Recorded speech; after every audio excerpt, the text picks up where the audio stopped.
अन मालिकिन अल-अशअरी रज़ियल्लाहु ताला अन्हु क़ाल क़ाला रसूलुल्लाहि सल्लल्लाहु ताला अलैहि वसल्लम अत-तुहूरु शत्रुल ईमान व सुब्हानल्लाहि वल्हम्दुलिल्लाहि तमलउल मीज़ान औ तमलउ मा बैन समावाति वल अर्द। मेरे आका सल्लल्लाहु ताला अलैहि वसल्लम इरशाद फरमाते हैं, पाकी ईमान का एक हिस्सा है। और जब बंदा सुबहान अल्लाह अल्हम्दुलिल्लाह कहता है तो अल्लाह तबारका व तआला उसे इतना सवाब अता फरमाता है कि ज़मीन व आसमान भर जाते हैं। तो जब हमने सुबहान अल्लाह अल्हम्दुलिल्लाह कहा, अल्लाह रब्बुल आलमीन ने अपने फजल से, अपने करम से इतना सवाब अता फरमा दिया और उसी सवाब को हमने अपने मरने वाले के लिए इसाल कर दिया। तो मैं कहता हूँ, मेरे यकीन कामिल ये कहता है कि अल्लाह ताला हमारे मरने वाले की मग़फ़िरत फरमा दे। थोड़ी देर पानी भी रोक दो, ठंडा मौसम हो रहा है, इतनी प्यास वाला मामला नहीं है। ये अतीक भाई की वालिदा के 40वें के सिलसिले में हाजिर हुए। माँ एक अजीब नेमत होती है अल्लाह की तरफ से। लफ्ज़े माँ आप अपनी ज़बान से अदा करके देखें, कितनी मिठास है इसमें, कितना प्यार है इसमें। मैं ज़्यादा लंबी गुफ्तगू नहीं करूँगा क्योंकि ना मुझे कोई तमहीद बांधना है, सिर्फ अपने असल मकसद पर आना। अल्लाह तबारक व तआला ने कुरान मजीद के अंदर कई मकामात पर जहाँ अल्लाह ने अपनी इबादत का हुक्म दिया है, वहीं साथ साथ वालिदैन के साथ हुस्न सलूक का हुक्म दिया। आप उठा करके देखें, पहला पारा, कारी दिलदार अत्तारी साहब बेहतरीन हाफिज़ कुरान है, कारी अंसार साहब माशाल्लाह बेहतरीन हाफिज़ कुरान है, मैं बहुत कमज़ोर आदमी हूँ। पहला पारा, वइज़ अख़ज़ना मीसाक़ा बनी इसराईला ला ताबुदूना इल्लल्लाह। याद करो जब हमने बनी इसराइल से अहदो पैमान लिया कि तुम अल्लाह के अलावा किसी की इबादत ना करें। वबिल वालिदैन इहसाना, और वालिदैन के साथ हुस्न सलूक करें। अल्लाह ने यहाँ अपनी इबादत का हुक्म दिया, साथ साथ फरमाया वालिदैन के साथ हुस्न सलूक करें। तो क्या अतीक भाई, तो हर जलसे में किसी ना किसी के मेहमान होते हैं, आज ये खुद मेजबान है भैया, मेजबानी का हक अदा करना ही करना है ना, भी करते ना। मेरी गुफ्तगू थोड़ी देर सुन लें। जहां अल्लाह ने पहले पारे में अपनी इबादत का हुक्म दिया, वहीं फरमाया वबिल वालिदैन इहसाना, वालिदैन के साथ हुस्न सलूक करो। उठा करके देखो 5वां पारा, रब इरशाद फरमाता है वअबुदुल्लाह वला तुशरिकू बिही शैआ वबिल वालिदैन इहसाना। और तुम अल्लाह की इबादत करो, उसका शरीक न ठहराओ, वालिदैन के साथ हुस्न सलूक करो। उठा करके देखो 8वां पारा, रब इरशाद फरमाता है अलैकुम अल्ला तुशरिकू बिही शैआ वबिल वालिदैन इहसाना। यहाँ पर भी अल्लाह ने अपनी इबादत के साथ साथ वालिदैन के साथ हुस्न सलूक का हुक्म दिया है। उठा करके देखें 15वां पारा, रब इरशाद फरमाता है वबिल वक़दा रब्बुका अल्ला ताबुदू इल्ला इय्याह वबिल वालिदैन इहसाना। आप उठा करके देखें 20वां पारा, रब इरशाद फरमाता है वबिल ववस्सैनल इंसाना बिवालिदैहि हुस्ना। जहाँ अल्लाह रब्बुल आलमीन ने वसीयत फरमाई है, अपनी इबादत करने का हुक्म दिया है, वहीं वालिदैन के साथ ताबेदारी करने का, फरमाबरदारी करने का अल्लाह रब्बुल आलमीन ने कई मकामात पर ऐलान।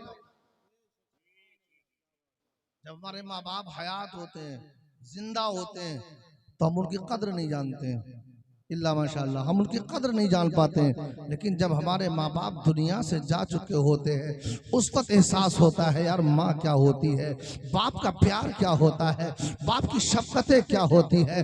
जब बाप दुनिया से चला जाता है तो कोई सहारा देने वाला नहीं होता, कोई हौसला देने वाला नहीं होता है। लेकिन जब माँ दुनिया से जाती है, कोई शफकत का आंचल फैलाने वाली जात नहीं होती है, कोई दुआएं देने वाली जात नहीं होती है। इधर बेटा घर से बाहर निकलता है, माँ अपना आंचल फैला देती है, रब की बारगाह में अर्ज करती है, मौला मेरा बेटा घर से निकल करके जा रहा है, इसकी तू हिफाजत करना, कोई मुसीबत ना आ जाए, कोई परेशानी मेरे बेटे पर ना आ जाए। तारीख उठा करके देखे, मखदूम बिहारी अपने घर से निकले, साथ में इनके भाई भी है। जैसी आबादी से बाहर निकले, अचानक आंधी आ जाती है, तूफान आ जाता है, आसमान से बारिश होने लगती है, भाई भाई से जुदा हो जाता है, माँ बेचैन हो जाती है। आंधी आ गई है, मेरे बेटे को कहीं आंधी तकलीफ ना पहुंचा दे, तूफान आ गया है, मेरे बेटे को कहीं तूफान तकलीफ ना पहुंचा दे, आसमान से बारिश के कतरे टपक रहे हैं, कहीं ऐसा ना हो मेरा बेटा भीग जाए, नज़ला जुकाम का शिकार ना हो जाए। इधर भाई भाई से जुदा हो जाता है, इधर माँ ने अपने आंचल को हवा में लहरा करके दुआ कर दी, मौला आसमान से बारिश हो रही है, मौला मेरे बेटे पर बारिश असर ना करे, आसमान से बारिश हो रही है, मेरा बेटा मौला आसमान इसमें कहीं भीग ना जाए।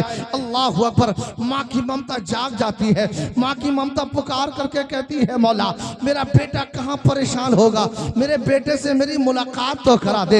इतनी देर में दरवाजे पर दस्तक आती है, माँ समझ जाती है दस्तक देने वाली साथ कोई और नहीं है, मेरी बेटे मखदूम बिहारी की जात ही हो सकती है। जैसी माँ ने दरवाजा खोला था तो क्या देखा, मखदूम बिहारी दरवाजे पर खड़े हैं। अब माँ की ममता का आलम देखें, माँ कभी उस बेटे की रुखसार को छूती है, माँ कभी दाढ़ी को छूती है, माँ कभी टोपी को छूती है, माँ कभी लिबास को छूती है।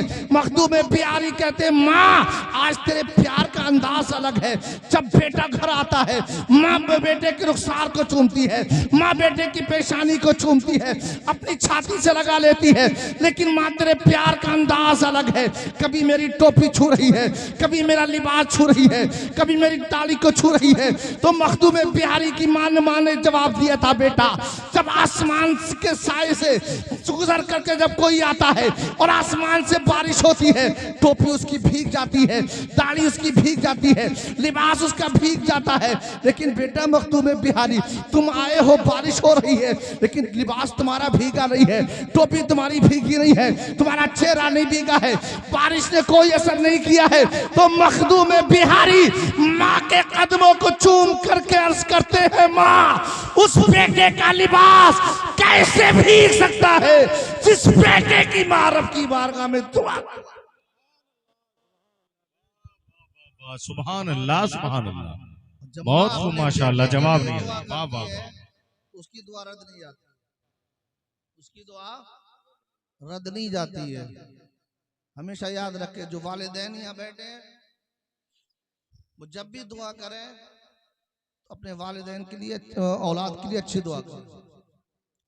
औलाद अगर नाफरमान भी हो जाए तो वालिदैन से एक मेरी गुजारिश है, कभी औलाद के लिए बद्दुआ ना करें, कभी औलाद के लिए बद्दुआ ना करें। जैसे कि दुआ बाब इजाबत से टकराती है, ऐसी ही बद्दुआ भी बाब इजाबत से टकराती है। कुरान तो ऐलान कर रहा है, फला तकुल लहुमा उफ।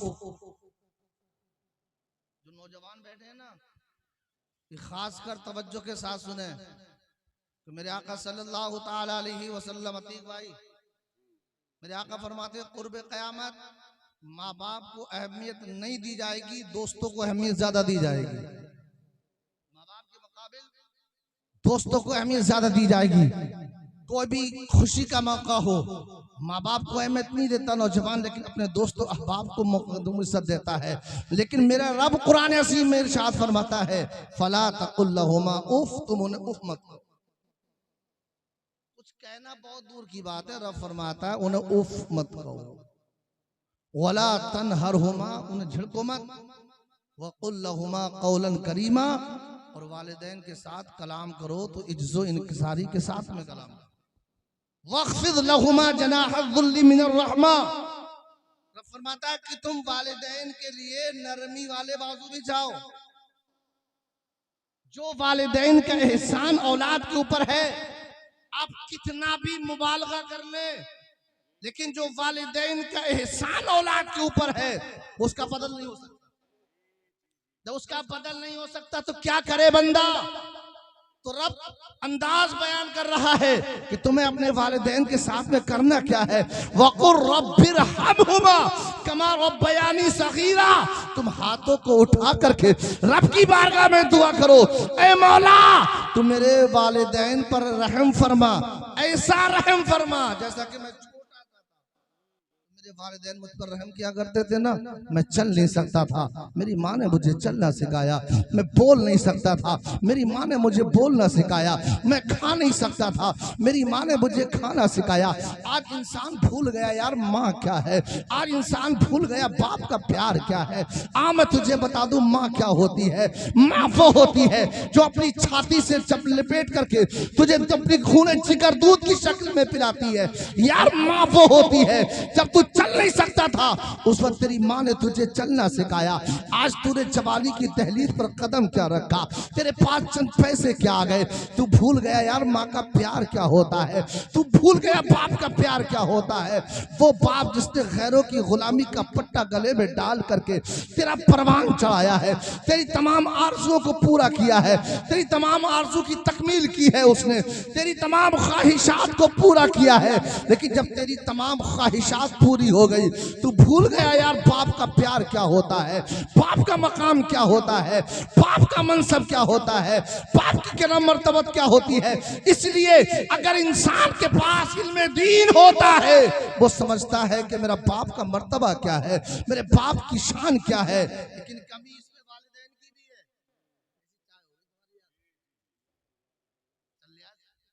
चलो बताएंगे से भी तो वालिदैन की कमी क्या है। अगर बच्चा कोई हारता पैदा हो जाता, हारते से मुराद ज्यादा कलवा पैदा हो जाए तो कह रही हमारे हाफिज जी हैं, छोटा है हाफिज जी हैं, खूबसूरत है, बड़ी बड़ी आंखें, ये तो मेरे डॉक्टर साहब हैं। मैं ये नहीं कहता कि आप अपने बच्चे को डॉक्टर ना बनाइए, इंजीनियर ना बनाइए, प्रोफेसर ना बनाइए, सब कुछ बनाइए, लेकिन पहले कुरान जरूर बच्चों को पढ़ा दीजिए। चाहे बच्चा आपका डॉक्टर बन जाए, इंजीनियर बन जाए, प्रोफेसर बन जाए, लेकिन मुकम्मल इंसान बनने के लिए कुरान पढ़ना पड़ेगा। डॉक्टर बन गया कुरान ना पढ़ा, इंजीनियर बन गया कुरान ना पढ़ा, बज़ाहिर इंसान देख करके कहेगा ये इंसान है, लेकिन मुकम्मल इंसान नहीं कह सकता। मुकम्मल इंसान बनने के लिए कुरान पढ़ना। अच्छा, जिनके दो बेटे हो, एक बेटा बन जाए हाफिज कुरान और एक बच्चा बन जाए डॉक्टर बन जाए, MBBS बन जाए, BOMS करके आ जाए, दोनों में फर्क क्या होगा।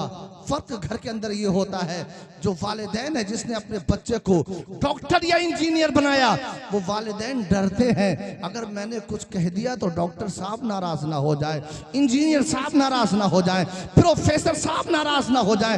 ये तालीम का फर्क है।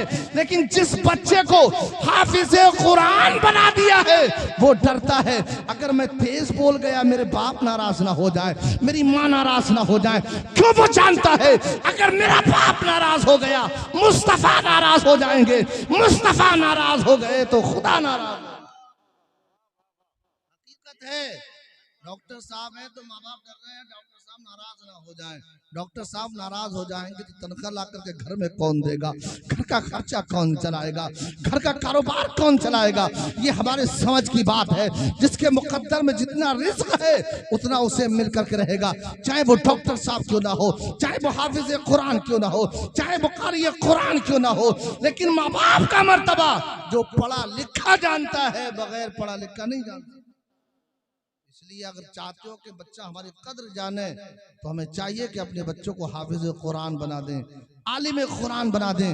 आपका बच्चा हाफिज कुरान बन जाए, आपका बच्चा आलिम कुरान बन जाए, उसके बाद में आप चाहे तो इंजीनियर बना लें, चाहे तो आप उसको प्रोफेसर बना लें, चाहे तो आप उसको डॉक्टर बना लें, चाहे आप उसको कारी अंसार साहब जैसा हकीम बना ले, क्योंकि माशाल्लाह ये हाफिज कुरान भी है, कारी कुरान भी है और बेहतरीन अपने वक्त के नकीब भी है।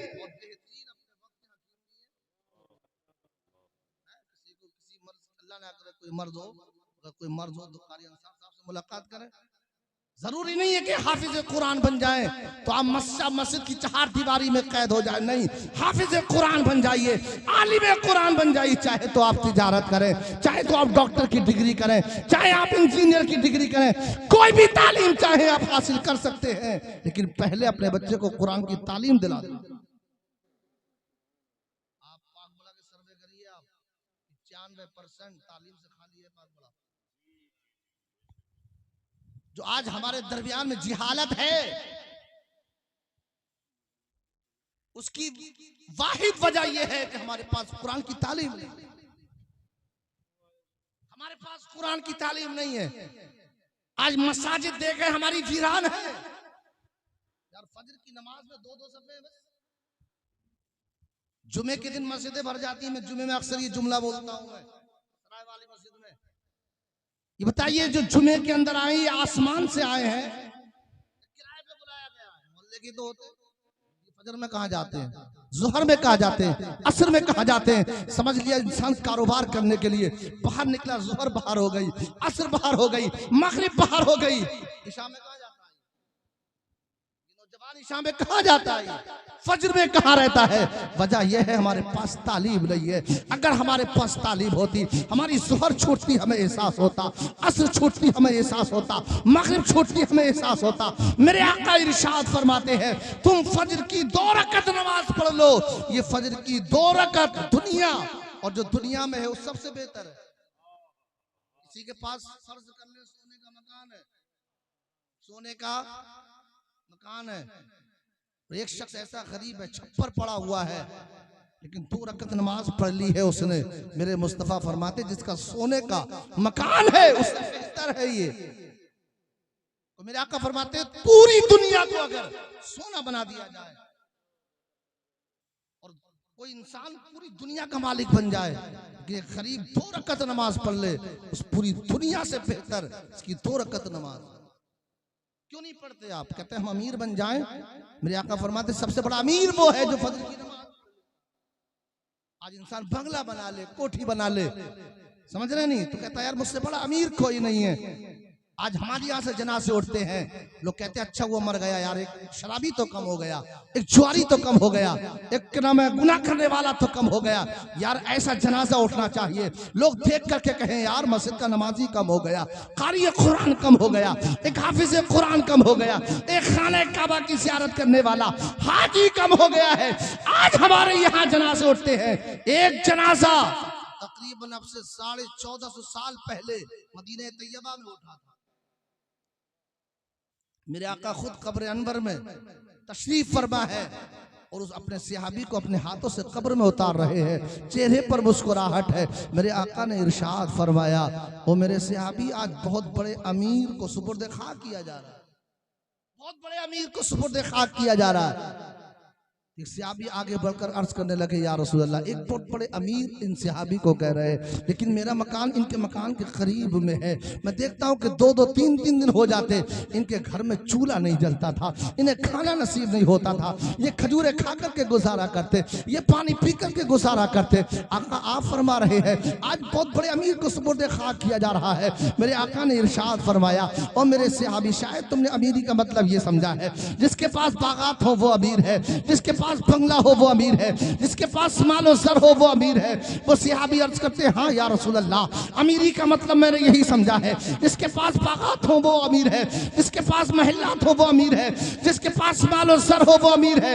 मेरे आका ने इरशाद फरमाया अमीर वो नहीं जिसके पास महलात हो, अमीर वो नहीं जिसके पास बागात हो, अमीर वो नहीं जिसके पास मालो सर हो, अमीर वो है जो कब्र में आए तो अपना ईमान सलामत लेकर,